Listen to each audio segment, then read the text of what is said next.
Bonjour et bienvenue sur cette vidéo. Aujourd'hui, je vous apporte un élément cosmétique assez intéressant. Voilà, on va parler aujourd'hui d'acide ascorbique, voilà, qui est pratiquement la vitamine C.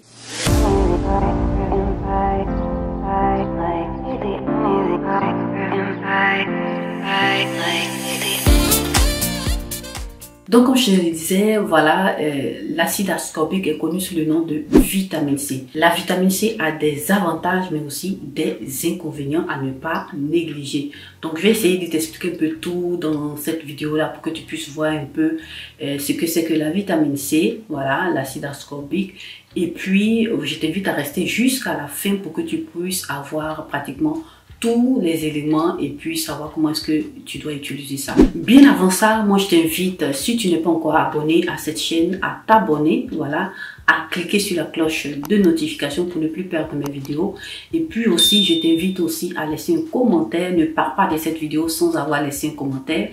Et puis, je t'invite aussi pour pratiquement à liker cette vidéo, à me laisser un pouce en l'air, ce qui va permettre aussi à d'autres personnes de pouvoir voir cette vidéo là et ça va aussi les aider. Donc l'acide ascorbique, comme premier avantage que l'acide ascorbique, disons la vitamine C va t'apporter, c'est de pouvoir t'aider à lutter contre tout ce qui est vieillissement prématuré de la peau, qui est apporté, voilà, qui est causé par le plus souvent par les radicaux libres, en majorité par les radicaux libres, parce qu'ils vont t'apporter un teint terne, ils vont t'apporter des rides, des ridules, ils vont t'apporter aussi un relâchement cutané, tous ces éléments-là qui font que ta peau n'est plus fraîche. Donc tu as aussi la pollution, les radicaux libres, le soleil et puis le stress oxydatif. Donc c'est un très bon antioxydant qui va t'aider à relever ta peau et puis estomper petit à petit tout ce qui est vieillissement prématuré de la peau, tout ce qui est élément, la cause du vieillissement prématuré de la peau. Donc, comme deuxième point, comme avantage, voilà, c'est un très bon élément qui va t'aider à éclaircir ta peau. Voilà, ce qui va t'apporter, c'est de donner de l'éclat à ta peau. Il va venir aussi traiter tout ce qui est taches d'hyperpigmentation. Ça va aussi t'aider pratiquement à inhiber la production de mélanine. Voilà, chose assez intéressante aussi si tu veux avoir de l'éclat. Intéressant dans le sens que ça va t'aider aussi à estomper, uniformiser ton teint et puis aussi traiter tout ce qui est problème de taches sur ta peau. Donc on va inclure aussi dans ces tâches-là les tâches de vieillissement. Voilà, le plus souvent avec l'âge qui avance, tu as aussi les tâches de vieillissement de la peau. Ça va aussi estomper toutes ces choses-là. Donc la vitamine C est vraiment assez intéressante. Que tu aies une peau jeune ou que tu aies une peau assez mature, ça va venir faire le travail. Comme autre avantage que l'acide ascorbique, communément appelé vitamine C, va t'apporter, c'est de pouvoir t'aider dans la production, stimuler la production de collagène. Comme nous l'avons déjà vu sur cette chaîne, et je t'invite à aller regarder la vidéo dans laquelle je te parlais du collagène. Le collagène est pratiquement une protéine que notre corps produit, ce qui aide à apporter à notre peau de l'élasticité et de la fermeté. Ça donne ça à notre peau. Ça fait que notre peau est jeune, ça va venir atténuer tout ce qui est rides et ridules. En quelque sorte, ça rajeunit ta peau, le collagène. Mais au fil du temps que tu prends de l'âge, tu te retrouves avec le collagène, le taux de collagène dans ta peau qui commence à réduire, à diminuer. Donc, l'acide ascorbique sous le nom de vitamine C va venir t'apporter, voilà, pratiquement la production, t'aider dans la production de ce collagène-là. Et tu vas voir que tu auras assez de production qui vont t'aider à te mettre au niveau, voilà, un taux assez important, pas comme au début, mais quelque chose d'assez intéressant pour t'aider à rajeunir ta peau. Voilà, donc ça va aider dans la production de ce collagène-là. Tu vas voir que ta peau sera élastique, elle sera ferme, elle sera éclatante et les rides seront atténuées, les ridules seront atténuées.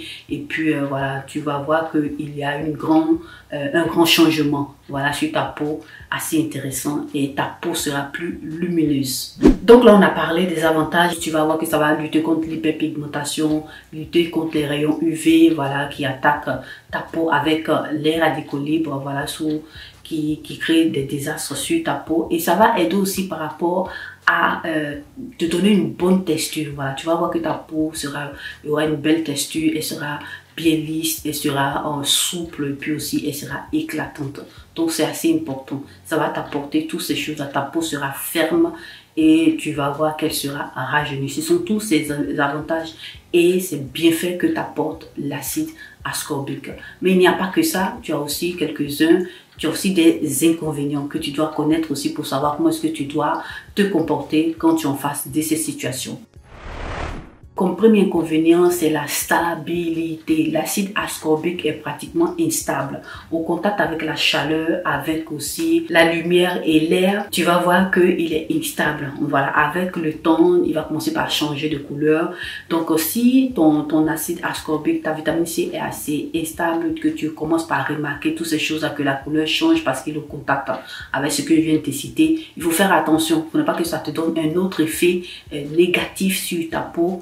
Il faut regarder un peu ça parce que essaie de voir dans quel conteneur a été mis ton acide ascorbique. Voilà, le plus souvent ils sont dans des conteneurs ambrés ou bien à fermeture airless pour ne pas faire entrer l'air, pour ne pas faire entrer la lumière et puis aussi pour le protéger de la chaleur. Ça va te donner un peu plus de temps pour que ton acide soit assez efficace parce que s'il est en contact avec tous ces éléments là à un certain point, il ne sera plus efficace et il risque de te produire d'autres éléments néfastes sur ta peau. Donc, il faut faire attention de comment est-ce qu'il est formulé, de comment est-ce qu'il est conservé, dans quel conteneur, et puis aussi de voir tout ce que je viens de te citer là. Et par rapport au changement de couleur, il faut remarquer tout cela. Donc, ce que tu dois comprendre aussi, c'est que en fonction de ton type de peau, l'acide ascorbique, la vitamine C peut irriter ta peau. Donc, pour ne pas que tu te retrouves avec une peau irritée, moi, je t'invite à faire des tests. Voilà, quand tu veux commencer par utiliser la vitamine C pure, la vitamine C, l'acide ascorbique, il faudrait effectuer des tests sur une petite partie de ta peau. Voilà, entre la joue et le cou, tu prends une petite partie pendant 48 heures, tu essaies de voir, tu appliques pour voir si ça ne te fait pas d'irritation. Lorsque tu vois que tu n'as pas d'irritation, tu peux continuer par utiliser ton acide ascorbique tranquillement.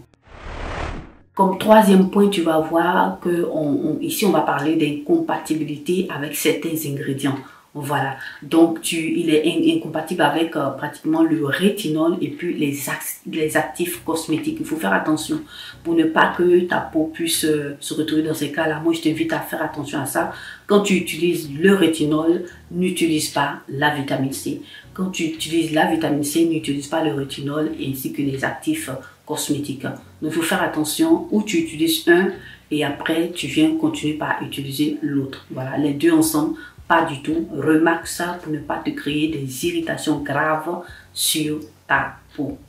Donc voilà, dans quel type de cosmétique tu peux trouver ton acide ascorbique sous le nom de vitamine C. Tu peux trouver l'acide ascorbique dans des sérums, voilà, dans des crèmes. Bien sûr, dans les masques visage, tu peux en trouver facilement. Tu les trouves aussi dans les savons nettoyants visage qui sont assez intéressants. On en trouve un peu partout maintenant. Et puis, tu peux aussi en trouver dans les produits de protection solaire. Voilà, donc tu en trouves un peu partout dans tous ces produits-là que je viens de te citer.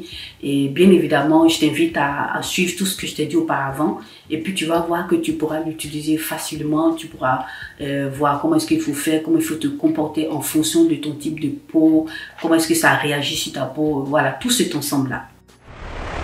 Donc voilà mes chéris, voilà cette vidéo assez intéressante que je viens de vous présenter. En tout cas, j'espère qu'elle vous aura plu, qu'elle vous aura été utile.